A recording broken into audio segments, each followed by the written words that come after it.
Askofu Gwajima amefanya maombezi na maombi juu ya wapambanaji na wanaharakati ambao yeye anaamini kwamba wale ambao wapambanaji wa kulipambania taifa na kujipambania na kupambania watu wengine ndio watoto wa Bwana, kwa sababu alisema Askofu Gwajima kwamba baba ni baba wa majeshi, baba wa vita. Hivyo basi maombezi kwake yeye, anaamini kabisa mtu ambaye anayepambania haki kwake yeye ndiye mtoto wake. Askofu Gwajima ameyasema hayo. Amesema kuwa wapambanaji wote ambao wanapambana na walipambana kwa ajili ya taifa lao, kwa ajili ya nafsi zao, kwa ajili ya watu wao, kwa ajili ya kile ambacho wanacho, ardhi yao na vyovyote vile, basi kwa asilimia kubwa hao ndio watoto wa Bwana, kwa sababu Bwana ni Bwana wa majeshi, Bwana ni Bwana wa vita, kwa mujibu wa maelezo ambayo ameeleza wakati ambao akiwahutubia waumini katika kanisa. Unaona bwana.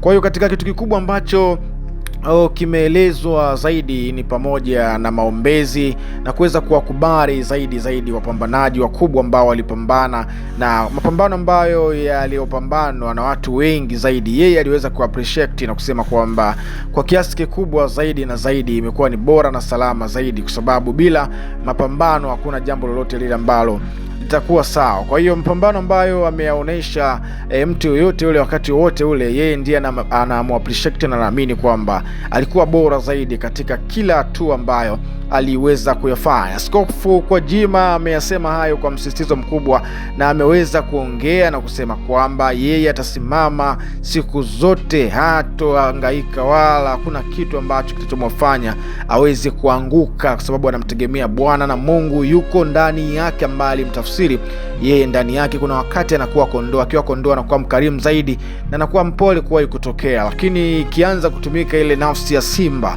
basi ni vurugu mechi. Ukija kwa moto, basi moto utawaka. Hivyo ndivyo ambavyo alivyoeleza Askofu Gwajima. Kwa kifupi tu, bila kupoteza MB zako ambazo umejiunga hapo, zaidi ni kuambie tu kwamba unaweza nawe pia ukatoa maoni yako. Toa maoni yako hapo. Je, hiki ambacho kinaendelea mtumishi wa Mungu Askofu Gwajima anachokifanya na mapokezi, kiupande wako wewe unachukua kwa asilimia ngapi, na maoni yako ni yapi juu ya mtumishi huyu wa Mungu Askofu Gwajima na mambo mengi kadha ambayo yalitokea tangu kitambo mpaka hii leo? Bado visukosuko na fukuto bado linaonekana, kama jinsi ambavyo tulizoea kusikia na kusema kwamba siku zote ukiona moshi kwa mbali, basi ujue kuna nyumba fulani inateketea, au kuna vitu fulani hivi vinateketea, au kuna chochote kile ambacho kinawaka moto huko karibu. Kwa hiyo huko mbali una moshi, walio karibu wanaona moto bana. Hadi wakati mwingine tena, lakini wakati huu nikwambie kwamba kama bado hujasubscribe